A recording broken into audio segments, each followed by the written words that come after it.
important, c'est l'essentiel. Le plus important, c'est les 3 points. Et souvent, l'essentiel, c'est le plus important. Messieurs, qu'est-ce que vous retenez de cette rencontre, Daniel ? Le PSG, on attendait cette période qui était très importante à partir du match de Salzbourg et cette période se termine très très bien. Un peu difficile quand même ce soir, on en parlera dans le point 2 en analysant ce qui s'est passé dans ce match.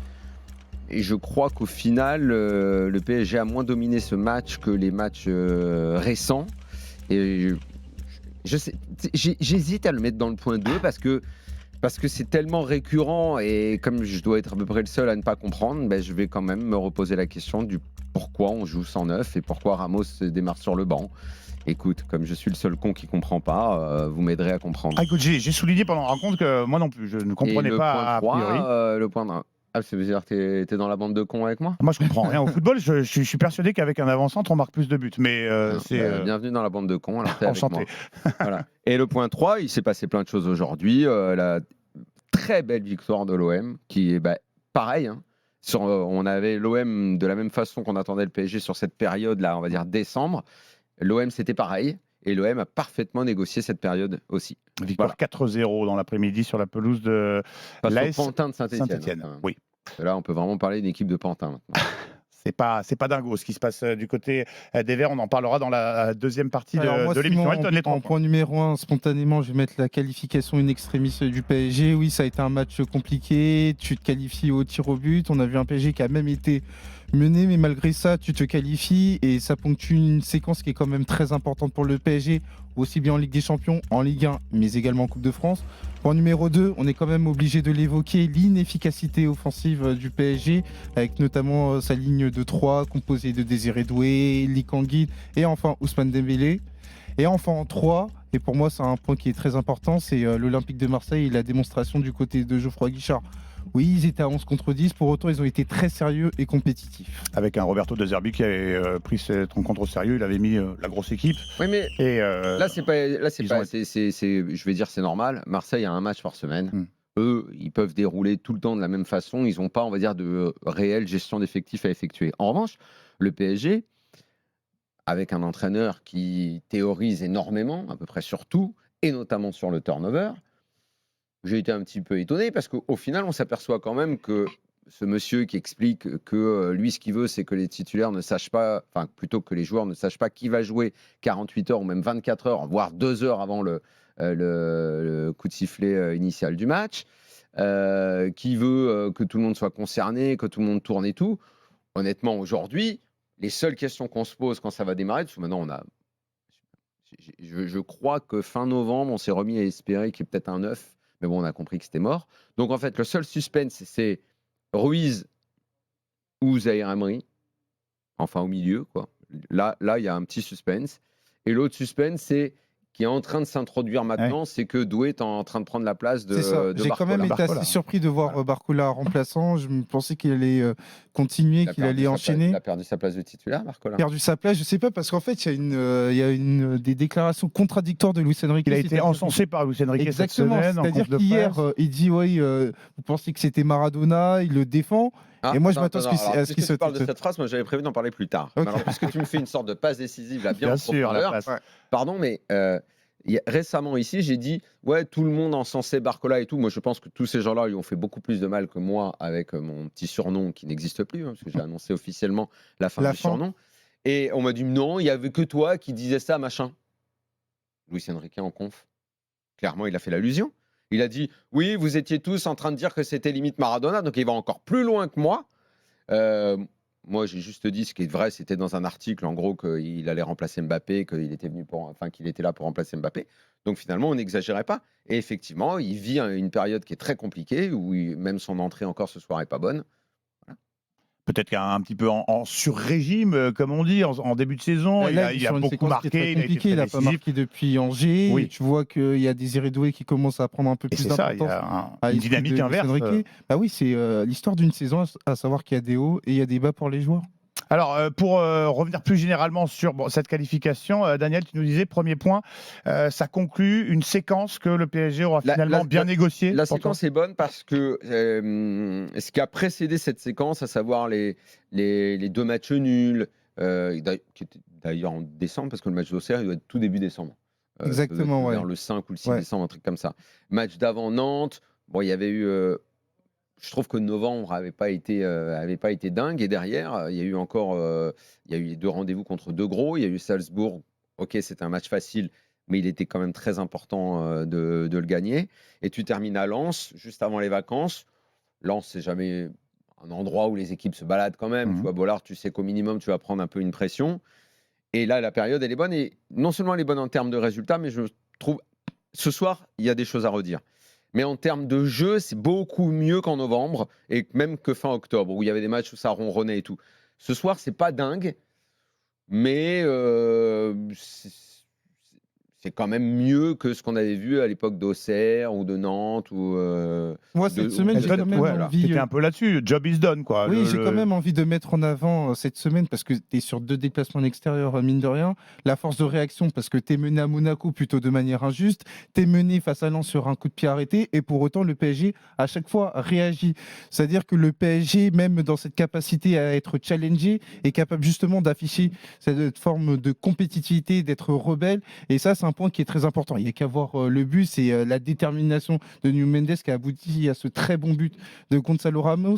Donc ça, c'est quand même quelque chose qui est très intéressant, parce qu'on a souvent mis en avant, et à juste titre, le fait que le PSG, quand il était challengé, n'était pas en capacité de réagir. Là, on voit un PSG qui est capable, justement, dans l'adversité, de se rebeller, quand bien même c'est l'AS Monaco, quand bien même c'est le RC Lens. Bon, en tout cas, oui, le travail est fait, la qualification. On dit souvent que c'est l'essentiel quand on regarde la manière. On a eu sur la première mi-temps un contrôle qu'on avait vu ces derniers temps. Ils étaient ultra dominateurs. C'est un contrôle du jeu avec la fameuse possession très importante, mais toujours ce péché dans ce cas-là, c'est-à-dire qu'il ne se passait pas grand-chose offensivement. Il y avait, tu t'en as parlé tout à l'heure, l'inefficacité.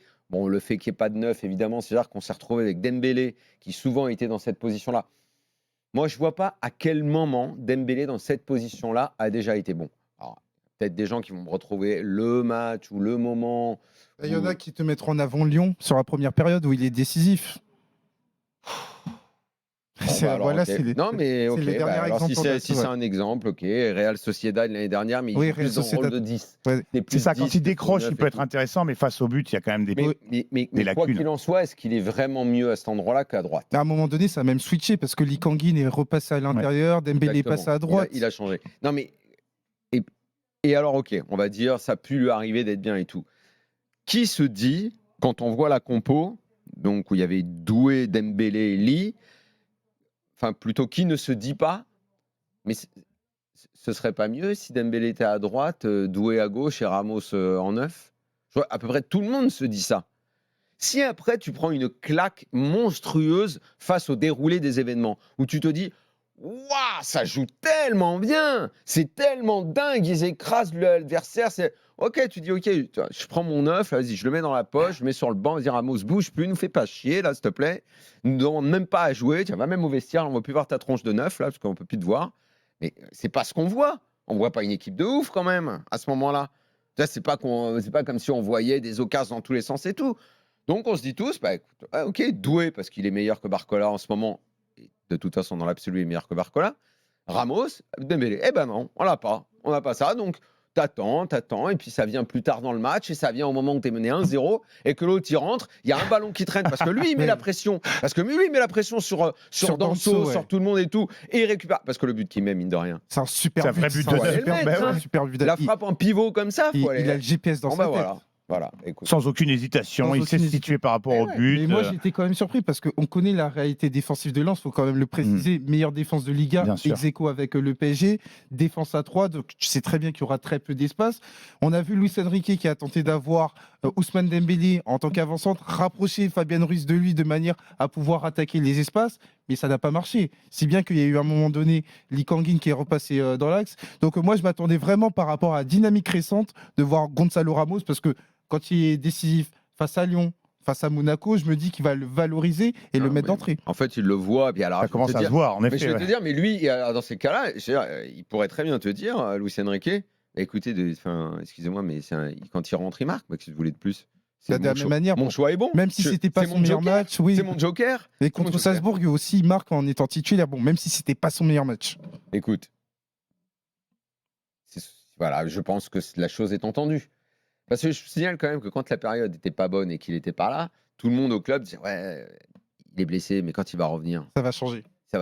voilà, il va être là le 9. Le 9, il va revenir, il va être là. Et dans le même temps, je veux dire, au club, des gens importants disent quand même que cet hiver, il se passera quelque chose et qu'on prendra peut-être un 9 et que les contacts avec Osimhen existent. Et là, je comprends plus rien.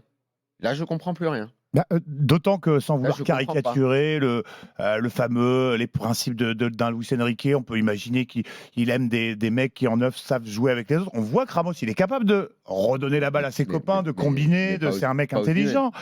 Et Osimhen, beaucoup moins. C'est pour ça. C'est ça qui est étonnant. On va demander son avis à Fousseynou, supporter parisien qu'on est ravi d'accueillir au 32-16. Salut Fousseynou. Salut à tous, salut la team. Salut Fousseynou. Alors, qu'est-ce que tu retiens à la qualification? Tu es content, soulagé ou tu as des choses à redire sur la manière? Alors, moi personnellement, j'ai bien aimé le match. Déjà parce que Lens a fait un très très bon match avec beaucoup d'intensité, avec un beau public. Donc franchement, ça fait plaisir. Si toutes les équipes de Ligue 1 pouvaient s'inspirer, il n'y a pas besoin d'avoir les meilleurs joueurs du monde pour jouer contre le Paris Saint-Germain. Alors, Fousseynou, la deuxième mi-temps, je suis d'accord avec toi. La première, j'ai trouvé les Lensois un peu timorés, un peu dans l'attente, avec un bloc qui était plus bas. Alors, est-ce que c'est parce qu'ils se sont dit on n'est pas capable de le faire tout un match? Je ne sais pas, est-ce qu'ils ont dosé? Mais là où tu as parfaitement raison, c'est qu'à partir du moment où ils se sont mis réellement à monter d'un cran et à aller au pressing, même les enchaînements étaient plus fluides. Là où en première mi-temps, le peu de ballons qu'ils ont eu devant, tu disais oh mon Dieu, la technique. Mon Dieu, les pieds carrés qu'il y a dans ces. Ils ne faisaient pas une passe correcte, c'était dans le dos, à côté, trop profond. Là, c'était terrible. Sur la deuxième mi-temps, quand tu y mets un peu plus d'envie, comme par hasard, tes passes elles sont un peu plus justes, les courses elles sont un peu plus mieux orientées, et voilà. Donc mieux la deuxième mi-temps que la première sur Lens, Fousseynou, pour moi. Oui, je suis totalement d'accord avec ce que vous dites. Après, c'est pas facile parce que le Paris Saint-Germain aussi, on sait, ils font beaucoup de possession de balle, courir après le ballon, c'est pas facile de le faire pendant 90 minutes, faire les efforts, ça veut dire forcément on perd dans la technique, on perd j'ai pas le terme, j'ai pas le mot qu'il faut, mais voilà, on perd beaucoup dans la qualité de passe, dans la transmission. Mais moi, personnellement, j'ai bien aimé le match, je trouvais que c'était un match vivant, que ça jouait d'un camp à l'autre, que voilà, les Lensois, même Danso, ils n'hésitaient pas à remonter le bloc, à remonter avec le ballon. Franchement, j'ai bien aimé. C'est-à-dire qu'ils ne sont pas cachés et jouaient pendant 90 minutes à l'italienne, quoi. Non, franchement, ils étaient là, quoi. Et ça, c'est souvent, même les matchs contre Lens, c'est pas facile, hein. Même en championnat, pas mal de matchs, même la saison dernière, tout ça, on a galéré.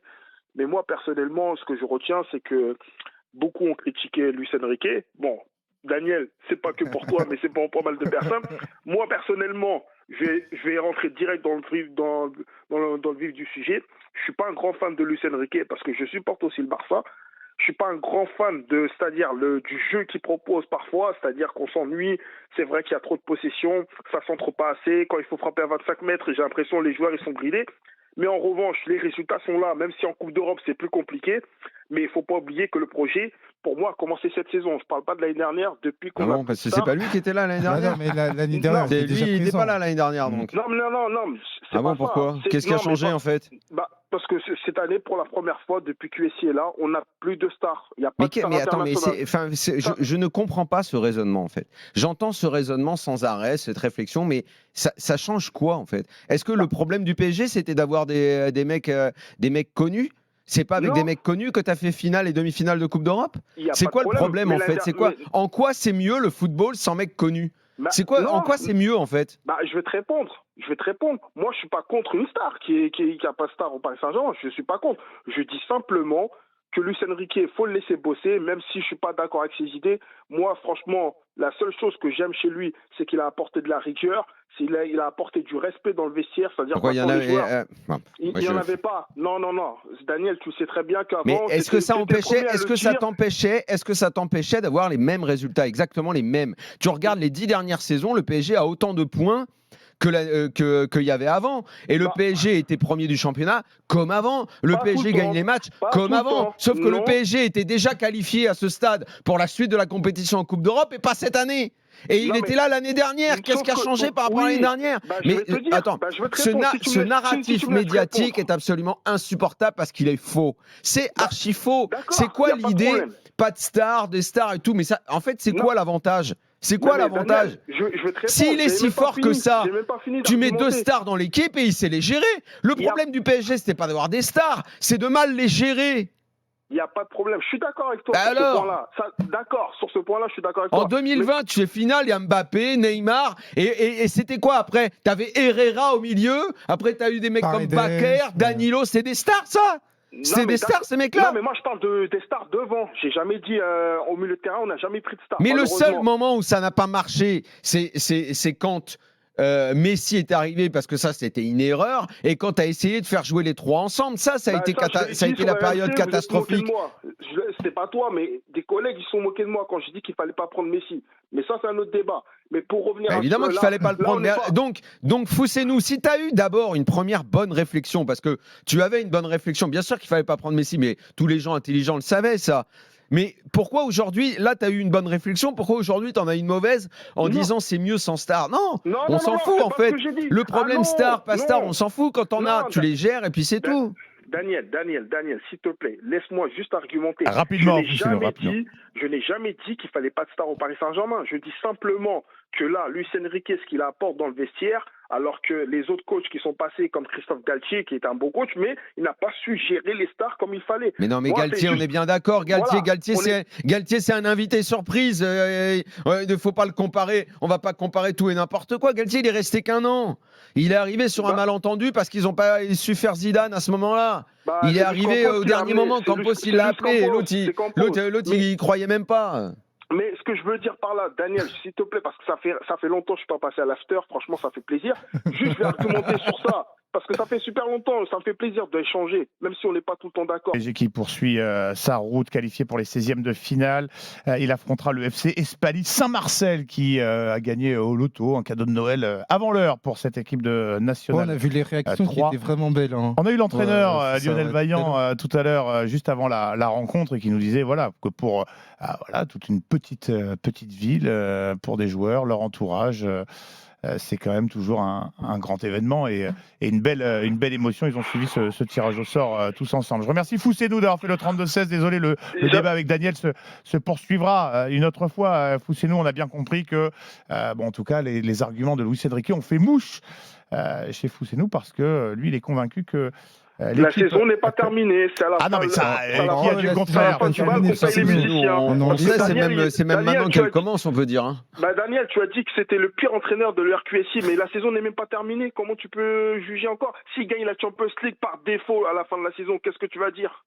C'est nous, on en est encore très très loin là. Faut se qualifier déjà. Mais en effet, il y a une deuxième partie de saison. J'ai l'impression qu'il est arrivé cette année, cet entraîneur. Quand j'entends les gens, il est arrivé cette année. Alors que dès janvier de l'année dernière, de toute façon, non seulement il était là, mais il avait déjà commencé à travailler sans les fameuses stars, puisqu'il n'arrêtait pas de dire qu'il devait se préparer à jouer sans Kylian. Il avait dit à plusieurs reprises en conférence de presse. En fait, si tu prends toutes ces déclats depuis le mois de janvier de l'année dernière, mais c'est un tel délire, mais les gens oublient. Et puis de toute façon, comme il y a un narratif médiatique qui est inventé, qui s'impose. Non, mais Daniel, on ne peut pas parler de rupture. On peut pas parler de parce qu'elle est relayée sur les réseaux par énormément de gens qui sont dans la barque PSG, et donc ça fonctionne. Si ça fonctionne, il n'y a pas de problème. Moi, j'ai aucun problème à dire quand ils sont bons. Ils ont été bons sur les matchs récents, même encore cette semaine. Là, ce soir, c'était moins bien, mais ça se qualifie, ça passe, il n'y a pas de souci. Maintenant, il faut battre City et Stuttgart, et puis l'histoire continue, il n'y a pas de problème. Il y a peut-être parfois un petit peu décalage entre l'autosatisfaction affichée par l'entraîneur du Paris Saint-Germain. Est-ce qu'on peut observer on va quand même revenir sur le match. Maintenant, Lens, honnêtement, sur la seconde période, avec un peu plus d'habileté technique, je pense qu'ils avaient vraiment les moyens de faire du mal au PSG. Et sans la boulette de Danso, je ne sais pas si on n'assiste pas quand même à la défaite du PSG ce soir aussi. Il n'y a pas non plus la grande balade du PSG ce soir. Hein. Lens peut nourrir des regrets après une belle seconde période. On va en parler avec Daniel, supporter lensois qui a fait le 32-16. Salut Daniel. Bonjour. Bonjour Simon, bonjour Elton, bonjour Daniel, j'espère que vous allez bien. Nous, on va Salut. très bien. Et toi, après cette désillusion, déception, on l'imagine. Désillusion, quand tu prends Paris, premier tirage de Coupe de France, tu t'attends à Déjà, tu dis que t'as pas de bol. c'est Paris en face, donc T'étais sûr avant le match. très bien. Et ça fait, je tiens à mettre une stat qui est horrible pour nous. Sur les 15 dernières années, c'est la 13e Ligue 1 qu'on prend au premier tour de Coupe de France. Ah, Voilà. ça, je ne connaissais pas ce, Ouais, je connaissais on pas l'avait ce pas. chiffre. Le tirage. Il est horrible ce tirage. Enfin, Vous n'êtes pas des châteaux du premier tour. Ah non, mais non, bah regarde même cet été, soit l'Ajax, soit Panathinaikos. Donc déjà, c'était en barrage de sur la les tirages au sort. Conférence League. On est jamais heureux. Mais Bon, bref, mais du coup, il y avait la place, Daniel, parce qu'après une première période, on l'a souligné à la mi-temps, décevante. La première mi-temps est horrible. La première mi-temps, c'est un non-match. Et Non, pour le coup, t'es dur, Daniel. Je préfère rassurer mes amis supporters lensois qui m'écoutent. On a eu une conférence de presse de Pierre Dréossi pour le match qui nous explique que Lens doit jouer l'Europe. Avec des joueurs comme ça, tu ne joues pas l'Europe. Je suis désolé. Jouer l'Europe, tu veux dire se qualifier, ça va être compliqué. Parce que le championnat, déjà les 5 premières places, elles sont. Mais il a dit que Lens doit avoir les places européennes tous les ans maintenant. Donc, que ce soit l'ambition du club, oui. je trouve que c'est très bien. Maintenant, là où je peux te rejoindre, c'est que oui, je pense qu'il y a une sorte de déficit technique dans cette équipe devant. Quand tu vois un mec comme Émile Zola. Bon, c'est un gars qui vraiment travaille pour le collectif. Ouais. Vraiment, tu peux pas lui reprocher sa générosité. Le gars, tu vois qu'il a envie de bien faire et tout, mais bon, après, c'est ça. Quand il est allé au péno, je me suis dit, ah mais putain, il est gaucher. Je savais pas. Mais tu sais que Daniel, je savais pas quel était son meilleur pied en fait quand il a la balle et tout. Je sais pas trop. Avant qu'il signe à Lens, ce mec-là n'a jamais raté un péno de sa vie. Il était à 14, il était à 13 sur 14. Il signe à Lens. Il rate. Mais moi, je lui en veux pas pour le péno. Le péno, ça peut arriver. Mais dans le jeu, il y a un décalage entre ce qui est parce que franchement, il bouge les défenses. Il fait vraiment du bien parfois et tout. Mais au but, il est exceptionnel. Mais après, il y a un déficit technique. À chaque fois que je le vois, il me fait mal aux yeux. On sait ce qu'il est capable de faire. On sait ce qu'il n'est pas capable de faire. Malheureusement. Donc bon, ça fait 1 an et demi qu'il est là. Ouais, parce qu'au final, Daniel, pour recentrer, c'est l'histoire de ta saison. C'est-à-dire que t'as une même limite. Ça fait 1 an et demi que c'est comme ça, Elton. T'as une limite technique qui est évidente dans les gros matchs. On l'a déjà constaté face à l'Olympique de Marseille au mois de novembre. On le revoit encore ce soir. C'est-à-dire que tu peux avoir un contenu qui est très intéressant sur le plan défensif. Et par contre, au moment de profiter de ces situations, tu es clairement en difficulté parce que j'ai encore l'image de Pereira da Costa qui décale Andy Diouf. Et Andy Diouf n'est pas capable de convertir l'action. Contrôle catastrophique. Exactement. But devant lui. Tout à l'heure, vous avez dit est-ce qu'ils n'ont pas mis le frein à main en première mi-temps et la deuxième mi-temps ils ont accéléré parce que est-ce qu'ils sont pas capables de le faire tout le match? C'est le problème de notre saison, c'est qu'on fait une très bonne mi-temps à chaque fois et une deuxième qui est terrible. Contre Montpellier, elle est horrible. Comme face à Marseille aussi. Contre Auxerre, contre Marseille, contre Nice, mais tous les matchs, en fait. Enfin, il n'y a pas une deuxième mi-temps qui est bonne. Donc, c'est un peu la difficulté. Je pense que le jeu demandé est très, très énergivore, où il n'y a pas vraiment de rotation. Si, un peu, mais c'est pas non plus trop ça. On a une cascade de blessés. Enfin, là-dessus, on n'a pas de bol. On a, en parlant de ça, j'aimerais passer un petit message à Jimmy Cabot. J'espère qu'il va se reconnecter soit chez vous, soit. Ah oui, t'as raison. Je voulais moi aussi lui transmettre mes amitiés. C'est quelqu'un qu'on connaît un petit peu, qui a fait l'after une fois avec nous pour la finale de la Ligue des Champions, d'ailleurs au mois de mai. Et c'est un super gars et un bon joueur de poker en plus. Et à qui Bollard a rendu un bel hommage. Oui, il mérite un bel hommage. Il a vraiment souffert ces derniers temps et c'est terrible d'arrêter sa carrière comme ça. Bon, Daniel, très rapidement, on n'a pas le temps d'expertiser malheureusement tous les débuts de saison lensois et on va devoir parler de l'OM. Mais bon, on a quand même vu quelques signes encourageants dans la réaction lensoise en seconde période, un peu plus d'engagement. Ce qui lui fait du mal, c'est la technique. Et ça, c'est vrai que parfois, ça fait Il y a La des deuxième, joueurs elle est dans très, cette très équipe. bien. À l'absence de Saïd devant. Fait, Ouais, non, Non, mais Saïd, si on élargit, Saïd, attention, si on non, élargit, non. au final, Lens, on s'aperçoit que la pièce ne tombe jamais du bon côté. C'est-à-dire que c'est l'histoire de ta saison. Panathinaikos, Monaco, où tu fais un partout, Marseille et Lille, où Lille, ouais. à Bollard, tu es quand même piégé dans les dernières minutes. Et donc, par rapport à ça, c'est vrai qu'il peut y avoir une frustration parce que au final, tu regardes le classement de Lens, et ben, ils sont proches de l'Europe. Mais pour autant, au moment d'aller En même temps, t'as chercher. l'impression qu'ils sont un peu loin. Ouais, mais Ils sont ouais, un c'est peu ça. loin des équipes qui sont devant. Ouais, c'est ça. Parce Quand que tu les vois jouer, tu te dis c'est en dessous de Lyon et c'est en dessous de. Mais des Daniel, quatre autres. pour résumer très simplement, il te manque le but qui va valoriser ton contenu. Et ça, à partir du moment où Il te tu l'as manque pas. une touche technique devant, il te manque un mec qui va te mettre des buts. Exactement. Et Zola, il pèse sur les défenses, mais en aucun cas, il met des buts. Et ça. puis ça a pêché dans l'exécution devant. On Dans entend plus, on l'exécution, disait de Fulgini, Fulgini, Thomas. Diouf, Plus de Thomasson, justesse dans les derniers gestes. Zola, à un moment donné, on parle d'un secteur offensif. Et Dieu sait que le PSG ne va pas te laisser énormément de situations. Autant les valoriser. On n'écoute pas l'interview de Safonov? Est-ce que quel mot il je parle, vais demander à Safonov Najib, notre producteur, si Safonov parle en français. Alors là, c'est il a jeu les cheveux détachés comme genou ça. à terre, Il et, a mais un non, look de punk à chien terrible. il parle pas encore français, le gardien russe du Paris Saint-Germain, qui a été décisif. Il a sorti 2 tirs au but et puis il l'avait été durant la rencontre sur une volée de C'est un bon Marquinhos. gardien. Un bon gardien. Il aurait pu être exclu en revanche pour Il y a une action double un peu punch sur polémique. Frankowski. Ouais, sur Frankowski, ouais. Moi, je suis pas sûr que Ouais, mais qu'est-ce qu'il avec veut la qu'il VAR, fasse là à ce moment-là? Ah, d'accord, mais Bah, bon. tu vois, si t'as puisque vous chialez sur la VAR, bon, Hakimi, Ah non, il met un alors but moi, qui pour est- le coup, Non, non, mais Hakimi, le met but un d'Hakimi paraissait Ouais, valable, en effet. Ah ouais, Daniel. non, mais en fait, il n'y a même pas besoin. En fait, il y a un mec lensois un peu plus loin dans la surface qui le couvre Ça là. couvre au-dessus, alors qu'on se concentre sur le défenseur Oui, qui est exactement. au marquage. Exactement. Après, oui, il y a carton rouge, jamais de la vie. Après, peut-être péno, ça s'est déjà vu. Des pénaux pour C'est chaque ça, on parlait du gardien. péno. Si Ça, ça on l'a avait été déjà revu, vu. il y aurait peut-être eu péno. Ça, on l'a déjà vu. Avec VAR, un péno, dans ces cas-là, c'est souvent donné. C'est vrai. Je remercie Daniel d'avoir fait le 32-16. On souhaite à Daniel et à tous les supporters lensois une belle seconde partie de saison. Je pense qu'il y avait quand même des motifs d'espoir c'est dans une la équipe seconde qui a de période et dans bonnes la réaction intentions. lensoise. Ouais. C'est une équipe tu vois qu'elle a envie de jouer, tu vois qu'elle aime presser. En fait, elle a retrouvé cet esprit qui est un peu traditionnel sur les dernières années. Sur leur deuxième mi-temps, ce qu'ils font contre le PSG, c'est bien quand même, quoi. Après, Mais malheureusement, tu te mets que les mecs de ce devant qui se pour passe mettre. devant, bien sûr, parce au bout que d'un ça moment. renvoie au fait que ta vitrine, notamment sur le plan offensif, elle n'est pas Moi, je nécessairement me tue belle. toujours à dire qu'on banalise le fait de marquer. Bah, bien sûr. Parce Et que là, pour le coup- quand tu vois Ramos, le ballon qui traîne, Ah bah. la façon dont il exécute et il met dedans. La demi-occasion, ça fait. Alors but qu'à sur- côté de ça, on s'est revu un Dembélé qui rate un ballon. là. Ouais, La reprise. invraisemblable sur le ballon de Vitinha, ouais. Franchement, c'est quand même un gars, pour le coup, on parle de mec technique.